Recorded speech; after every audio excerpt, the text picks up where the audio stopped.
백합꽃의 충격적 진실, 신들의 복수극. 여러분, 제가 지금부터 하는 이야기를 들으시면 백합꽃을 다시는 같은 눈으로 볼 수 없을 겁니다.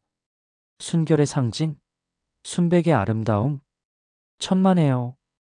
백합꽃의 진짜 기원은 질투, 살인, 미수, 그리고 신들의 가장 추악한 복수극에서 시작되었습니다. 오늘 제가 여러분께 들려드릴 이야기는 그리스 신화 역사상 가장 치명적인 스캔들입니다. 올림포스 최고의 권력자 헤라 여신이 갓난아기를 죽이려 했다는 사실 알고 계셨나요? 그리고 그 살인 미수 사건의 증거가 바로 여러분이 결혼식에서 들고 있는 그 백합꽃이라는 사실. 지금부터 15분간 여러분의 세계관을 뒤흔들 준비되셨나요? 그럼 시작합니다. 구독 안 하시면 헤라의 저주를 받을 수 있습니다. 농담입니다만 좋아요는 꼭 눌러주세요. 자, 먼저 이 이야기의 빌런을 소개하겠습니다. 헤라, 올림포스의 여왕. 듣기 좋게 말하면 결혼과 가정의 수호신. 솔직하게 말하면 복수의 화신입니다. 여러분, 헤라가 얼마나 무서운 여신인지 아세요? 그녀는 남편의 정부였던 레토가 쌍둥이를 낳으려 할 때 온 세상에 명령을 내렸습니다. 누구도 레토에게 출산할 땅을 내주지 마라. 결국 레토는 바다 위를 떠다니는 섬에서 출산해야 했죠. 또 다른 정부 칼리스토는 어떻게 됐을까요? 헤라는 그녀를 곰으로 만들어 버렸습니다. 그리고 칼리스토의 아들이 자기 엄마인 줄 모르고 사냥하게 만들었죠. 이게 바로 헤라입니다. 그런데 이 모든 게 누구 때문일까요? 바로 남편 제우스 때문입니다. 제우스는 신화 역사상 최악의 바람둥이였습니다. 여신? 건드립니다. 인간 여자? 건드립니다. 님프? 당연히 건드립니다. 심지어 남자가니메데스도? 네, 건드립니다. 제우스의 바람기 목록을 다 나열하려면 이 영상이 3시간은 되어야 할 겁니다. 현재까지 알려진 제우스의 자식만 해도 50명이 넘습니다. 그리고 헤라는 이 모든 것을 알고 있었습니다. 매번, 매 순간 그녀의 분노는 쌓여갔습니다. 그런데 제우스가 이번에는 선을 넘어버렸습니다. 제우스의 바람둥이질 중에서도 이건 레전드였습니다. 타겟은 바로 알크메네. 알크메네는 그냥 평범한 여자가 아니었습니다. 그녀는 그리스에서 가장 정숙하고 고결하기로 유명한 여성이었습니다. 남편 암피트리온에게 100% 충실한 완벽한 아내였죠. 그런데 제우스는 생각했습니다. 저 여자 절대 안 넘어올 것 같은데? 그럼 더 재미있잖아. 그래서 제우스는 뭘 했을까요? 그는 알크메네의 남편으로 변신했습니다. 네, 여러분이 들으신 게 맞습니다. 제우스는 암피트리온의 모습으로 변신해서 알크메네를 속였습니다. 이건 바람둥이 수준이 아니라 완전 범죄 수준입니다. 그리고 그 결과 알크메네는 임신했습니다. 근데 더 웃긴 건 진짜 남편도 그날 돌아와서 알크메네는 쌍둥이를 임신하게 됩니다. 한 명은 제우스의 아들, 한 명은 인간의 아들. 그리고 제우스는 올림포스에서 이렇게 선언합니다. 오늘 태어날 나의 아들은 미래의 위대한 왕이 될 것이다. 그의 이름은 헤라클레스. 그는 12가지 불가능한 과업을 완수하고 그리스 최고의 영웅이 될 것이다. 신들은 환호했습니다. 제우스는 뿌듯해했습니다. 그런데 헤라가 이 소식을 들었습니다. 올림포스 전체가 흔들렸습니다. 헤라의 분노는 말 그대로 신전을 무너뜨릴 기세였습니다. 뭐, 사생아를 왕으로 만들겠다고? 그것도 내 눈앞에서 선포를? 헤라는 그 순간 결심했습니다. 이 아이는 절대로 태어나서는 안 된다. 아니, 태어나더라도 절대로 왕이 되어서는 안 된다. 그녀는 즉시 계획을 실행에 옮겼습니다. 첫 번째, 출산을 방해하라.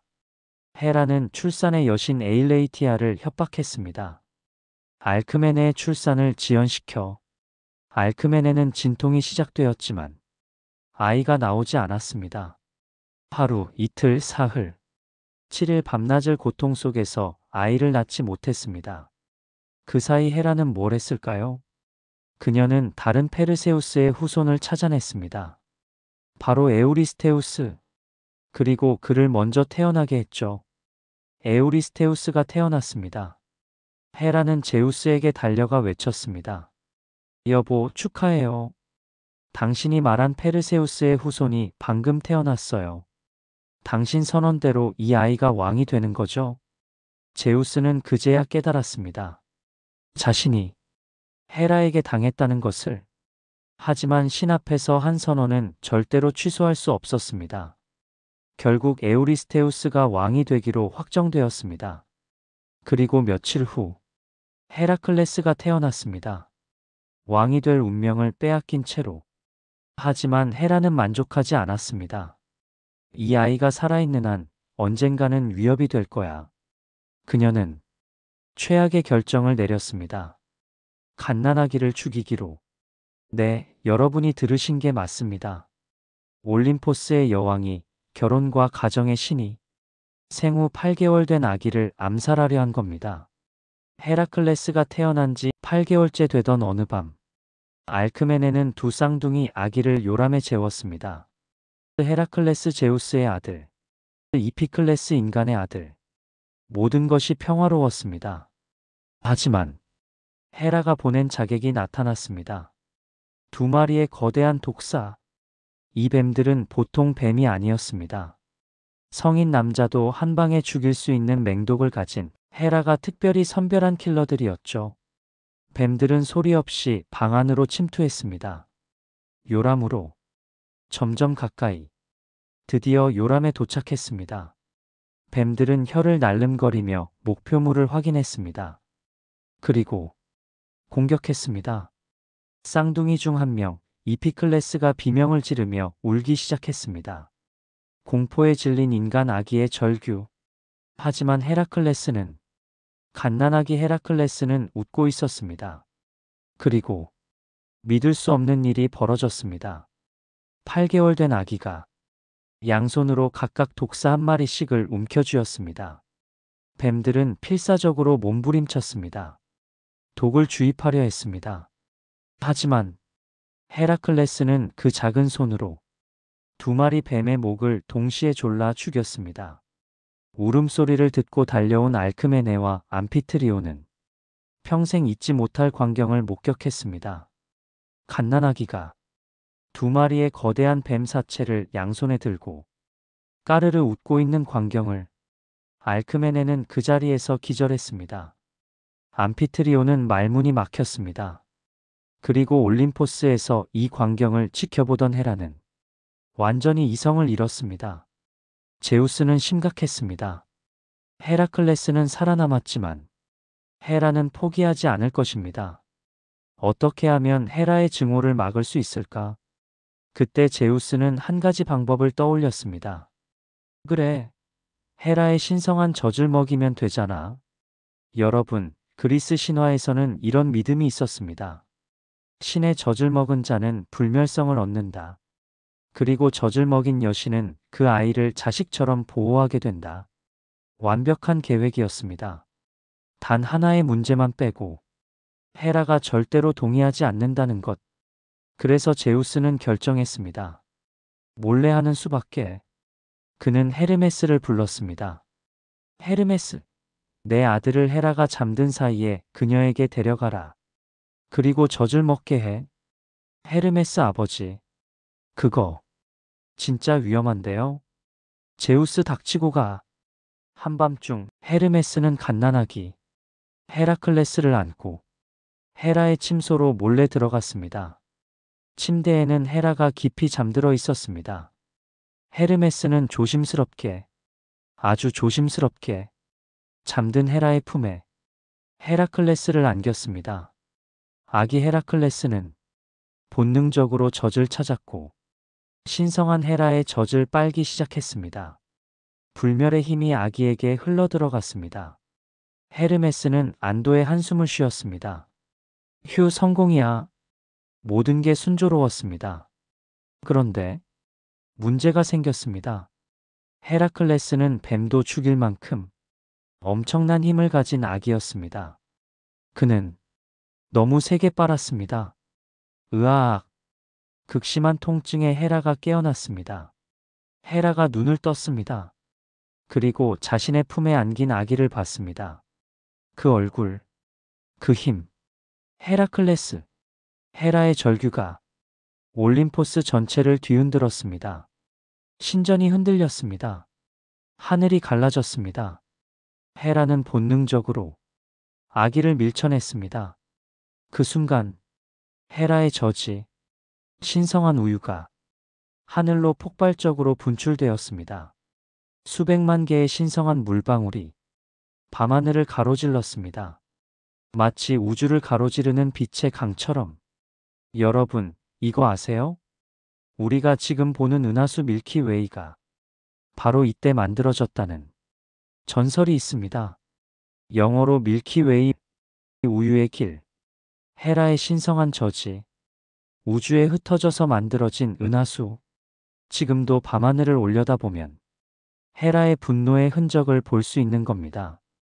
그런데 하늘로 날아간 점만 있는 게 아니었습니다.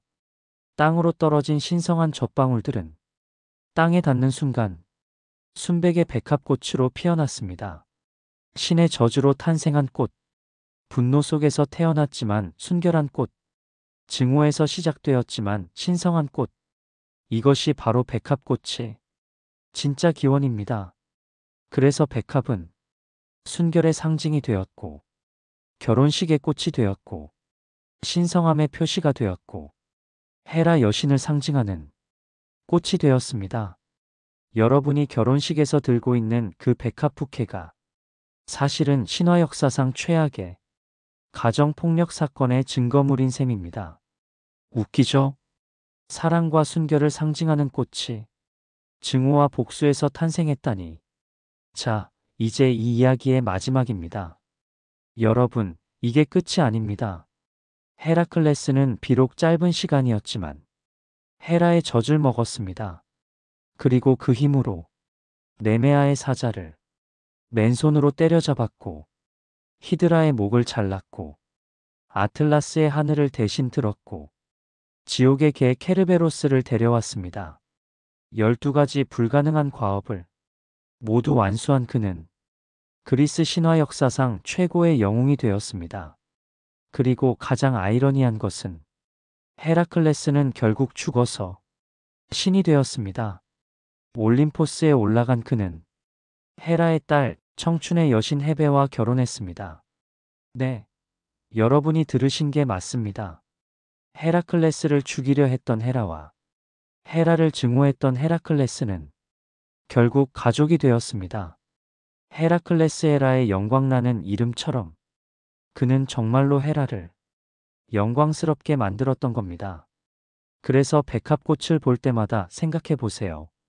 가장 어두운 증오에서 가장 아름다운 꽃이 피어났다는 것을, 가장 절망적인 순간에서 가장 위대한 영웅이 탄생했다는 것을. 여러분, 오늘부터 백합꽃을 보면 생각하세요.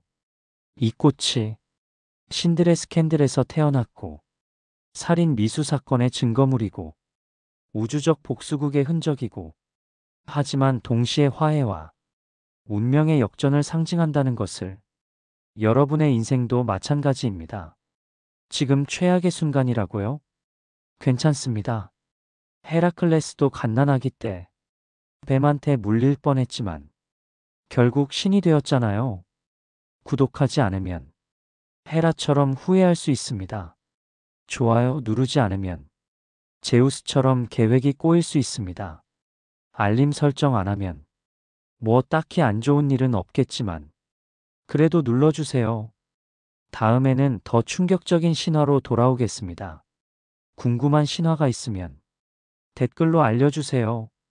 구독, 좋아요, 알림 설정.